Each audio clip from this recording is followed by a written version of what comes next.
বৈষম্য বিরোধী ছাত্র আন্দোলনের এক দফা দাবির মুখে পদত্যাগ করে দেশ ছাড়েন শেখ হাসিনা। সরকারের পদত্যাগের পর রাজধানীতে দেখা যায়নি কোনো ট্রাফিক পুলিশ। এ সময় সড়কের শৃঙ্খলা বজায় রাখতে কাজ শুরু করে শিক্ষার্থীরা। রাজধানীর মোড়ে মোড়ে স্কুল, কলেজ ও বিশ্ববিদ্যালয়ের শিক্ষার্থীদের দেখা যায় ট্রাফিক সামলাতে। সামাজিক যোগাযোগ মাধ্যমে ছড়িয়ে পড়ে শিক্ষার্থীদের ট্রাফিক নিয়ন্ত্রণের বিভিন্ন ছবি ও ভিডিও। এর মধ্যে এক ভিডিওতে দেখা যায় শাড়ি পরে ট্রাফিক নিয়ন্ত্রণে কাজ করছেন এক শিক্ষার্থী।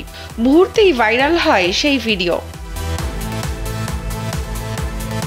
এতে দেখা যায় সড়কের মাঝখানে দাঁড়িয়ে গাড়ির লেন ঠিক রাখতে নির্দেশ দিচ্ছেন এক শিক্ষার্থী। কোয়ালিটি সম্পন্ন আন্তর্জাতিক মানের still bar CSRM, committed for better still. ফুটপাতে হাঁটা, নির্দিষ্ট স্থান থেকে গাড়িতে ওঠানামা ও গণপরিবহনগুলো নির্দিষ্ট স্থানে থামার নির্দেশনাও দিচ্ছেন তিনি।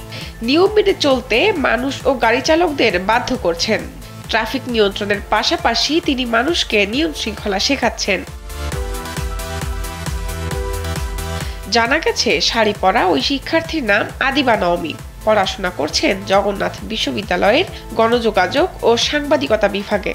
শাড়ি পরে সড়কে ট্রাফিকের দায়িত্ব পালনের বিষয়ে তিনি গণমাধ্যমকে বলেন, শাড়ি বাঙালি নারীর ভূষণ। শাড়ি পরে ট্রাফিকের দায়িত্ব পালনকে ভিন্নভাবে দেখার সুযোগ নেই।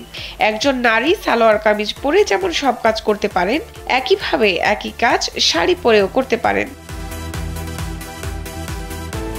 তিনি আরো বলেন, সহিংস পরিস্থিতির জেরে পুলিশ সদস্যরা বিভিন্ন দাবি নিয়ে কর্মবিরতিতে থাকার ফলে দেশের ট্রাফিক ব্যবস্থা পুরোপুরি ভেঙে পড়েছে। তাই নিজের এলাকার সড়কের শৃঙ্খলা বজায় রাখার চেষ্টা করছেন তারা। শাহনাজ পারভীন, কালবেলা।